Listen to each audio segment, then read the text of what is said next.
Shabbat Shalom. I'm pleased to tell you that this sermon has nothing whatsoever to do with the election this week, nor does it have anything to do with the Michigan State game, for which I set the DVR and look forward to watching after Shabbat. Rather, this moment is an invitation to conversation and to compromise, as I would like us to enter a community dialogue about the future of conservative Judaism. Over the last 7 months, as the virus raged and we reinvented nearly everything we did spiritually, educationally, and programmatically, we, along with others around the country, began asking a question. Has a new era in the history of the Jewish people been thrust upon us? Most recently, Rabbi Elliot Cosgrove of New York's Park Avenue Synagogue has proclaimed the need for a new vision for American Judaism. And so we must ask, do the events of 2020 and the changes resulting from the threat of the novel coronavirus represent the birth pangs of something revolutionarily new in the history of the Jewish people? I invite you now to join me in this conversation as we will, over the coming weeks, begin to look at conservative Judaism in particular, in order to ask whether this time in history demands revolutionary change or evolutionary change, and which aspects of our believing, belonging, and behaving require change. What is our vision for American Judaism? Having said that, I believe that we should be mindful that there are very few Lech-Lecha moments in the collective history of the Jewish people. There are very few times in which we are called upon to make a clean break from the past, so as to start again anew. In this week's Torah portion, we read of the first and clearest moment of Lech-Lecha. Avram, son of Terach, native of Ur Kasdim, is commanded by God to leave behind not only the land of his birth and his father's house, but his very way of life, to experience a rebirth as Avraham, father of nations, chosen one of God, landlord of Canaan, child of the Almighty. Abraham accepts a covenant from the Creator in which Abraham offers to God everlasting fidelity and love from generation to generation. And in return, Abraham receives God's parental love, as well as the gifts of land and lineage. In so doing, the people known as Hebrews, as Israelites, as Jews, accepted a destiny of service and of reward. One might argue as well that several centuries after Abraham, the Israelites' entrance to the land of Israel after slavery and 40 years of wilderness wandering was a Lech-Lecha moment. Having departed the promised land as a small family, the children of Jacob returned centuries later as a mighty nation, governed by a newly delivered set of divine laws. One might also argue that the birth of Rabbinic Judaism, some 2,000 years ago, represented another Lech-Lecha moment, when following the destruction of the Holy Temple and the exile from the land, the acts of prayer, learning, and loving kindness in service to God transcended our worship previously bounded by geographic space. Like the original Lech-Lecha of Abraham, synagogue Judaism is a revolutionary break from the Judaism of the Jerusalem-based Holy Temple. In the 19th and 20th centuries too, when the Jewish people returned en masse to the land of Israel, we beheld another Lech-Lecha moment, as our relatives, like the Polish David Grun or the Russian Golden Mayerson, freed themselves from the chains of oppression as subjugated foreigners of Christian Europe, Arab North Africa, and the Muslim Middle East, to become David Ben-Gurion, Golda Meir, and the founders of the modern state of Israel. In many ways, too, that was a Lech-Lecha moment, an opportunity to create a clean break from the past, to begin again, to cast off the yoke of the ghetto, and to build a contemporary nation state as a home for Jews and for Judaism. During the intervening centuries between Lech-Lecha and now, there have been moments of evolution along with the aforementioned points of revolution. I call these evolutionary moments Chadesh Yameinu moments, referencing our biblically rooted prayer that God should Chadesh Yameinu Kikedem, renew our days as in days of old. Unlike Lech-Lecha, Chadesh Yameinu is an acknowledgement that we're taking a new path, a different road, something Chadash, while at the same time expressing a love for what came before. Nostalgia is a powerful force in Jewish life. So Chadesh Yameinu moments are not clean breaks from the past, but more a time of renewal and rejuvenation. Unlike Lech-Lecha, Chadesh Yameinu is a recognition that life must change, while at the same time seeking to carry forward the most important aspects of what was. When our ancestors returned from the Babylonian exile and built the second temple, that was a Chadesh Yameinu moment. A new era of beliefs had begun, but in many ways, the ritual expression of those new beliefs resembled the previous era. The periods following the Crusades, the Spanish Inquisition, and the Khmelnytsky massacres were similarly Chadesh Yameinu moments, periods of time in which renewal was called for, but as a redirection of that which came before rather than a clean break from the past. Similarly, at 2 points in more modern times did we experience Chadesh Yameinu opportunities. A little more than a century ago, the early Reform Jews proclaimed that the American experience had brought forth the Lech-Lecha moment in time. But a subset of those reformers disagreed, wanting full well to Americanize, but not to cast off the beauty of Jewish ritual. These opponents of revolutionary reform decided instead to conserve some of those aspects of Judaism of which the early reformers sought to rid themselves. These determined individuals' act of conserving Jewish tradition, alongside adopting aspects of modernity, gave rise to the conservative movement. We are the intellectual descendants of those early conservative Jews who sought to welcome both tradition and change. Then the most recent Chadesh Yameinu period came in the post-Holocaust, mid-20th century American milieu that saw conservative Jewish synagogues become the paradigm for American Judaism. As Rabbi David Wolpe teaches, during that period, we translated Americanism for a community already strongly fluent in Judaism. And our synagogues, in addition to being houses of worship and prayer, became for the Jewish people the community centers and the country clubs that we were forbidden to enter in the secular world. We conservative Jews are the inheritors of the legacy of change guided by Chadesh Yameinu rather than Lech-Lecha.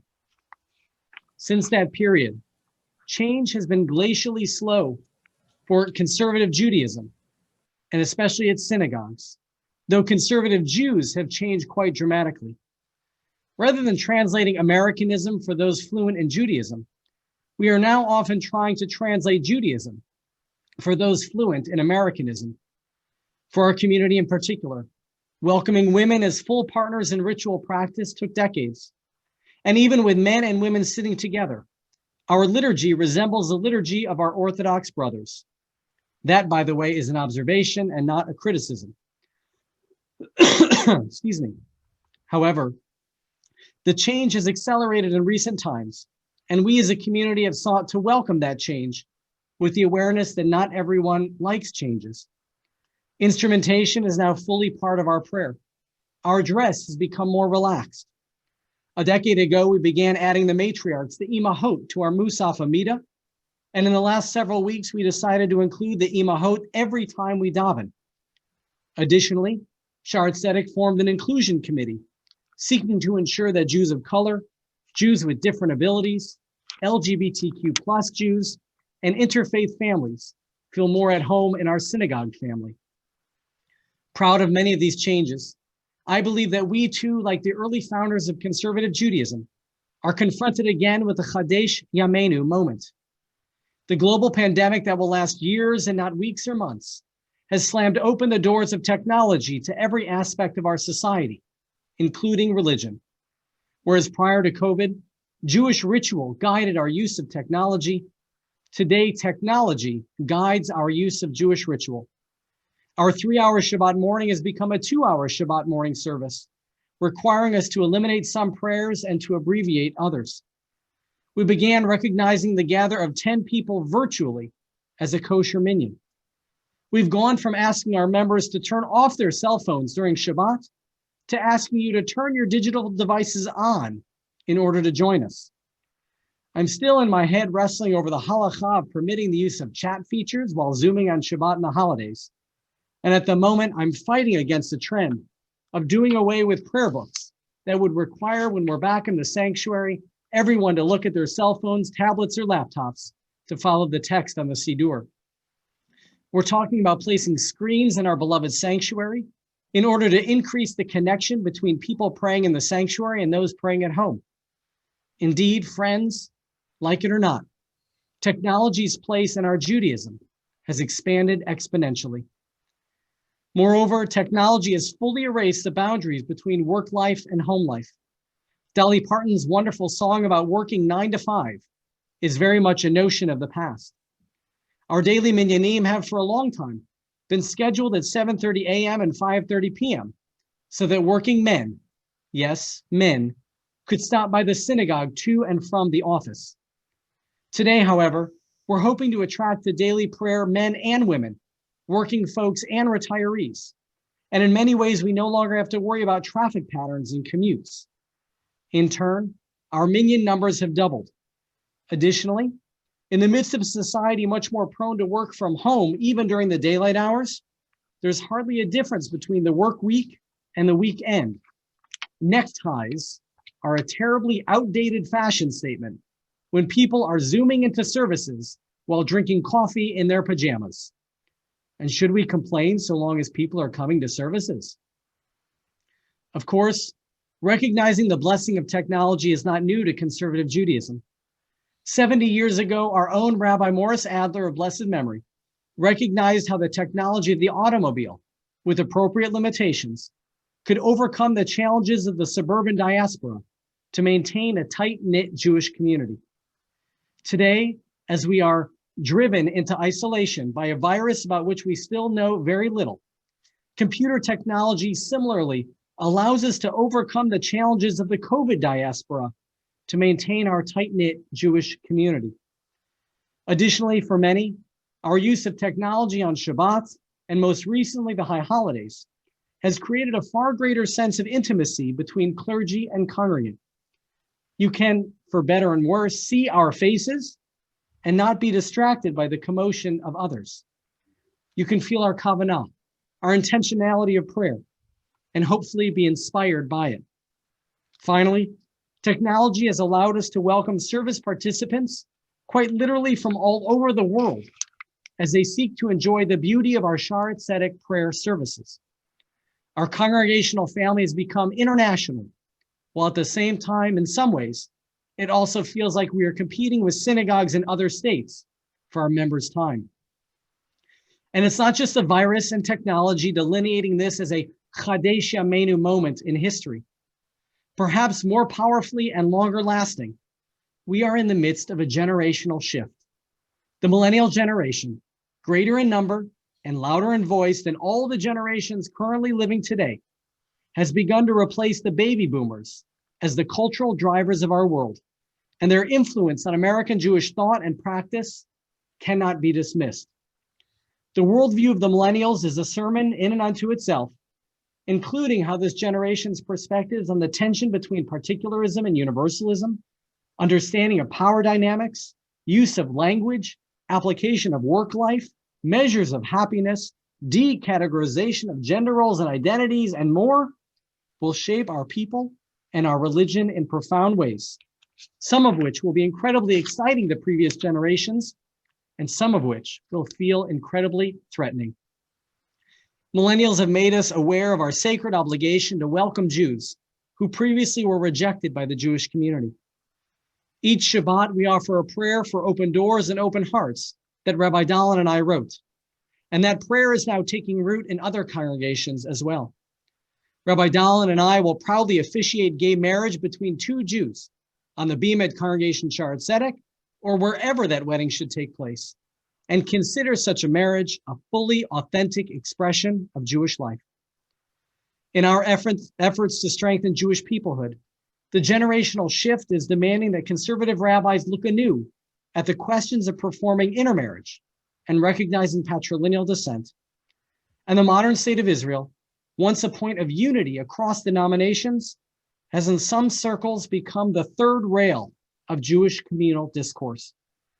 Certainly within the American Jewish experience, and possibly in the history of the Jewish people, we are now in the midst of a powerful generational realignment that does indeed, as Rabbi Cosgrove reminds us, demand a new vision for American Judaism. So in this week of Parashat Lech-Lecha, from which springs the enterprise that is Judaism and the people who are Jews. I invite you to join with me and my clergy partners in a conversation about the future of conservative Judaism. How should we in the coming decades seek to balance tradition and modernity? How do we utilize technology, and how might we limit technology in order to achieve our goals? How do we adapt to the needs and desires of a new generation in order to grow institutionally, while at the same time honor the reality that the predominance of active members of Shaarey Zedek come from the baby boom and even the World War II generations? Conservative Judaism is rooted in the wisdom gained at the intersection of heritage and progress. This balance allows Jews to lead truly fulfilled lives, and in an ever-evolving world, provides a message of compassion, enlightenment, and holiness to communities everywhere. In what ways, then, must our definition of who is a Jew evolve? And in what ways must our definition of authentic Jewish practice change? In what ways, too, must our definition of who is a Jew remain firm? And in what ways must our definition of authentic Jewish practice remain unyielding? The Talmud advises us to make our Judaism like a reed growing by the water. Even if all the winds that are in the world come and gust against it, the rabbis teach, the reed does not move from its place and become uprooted.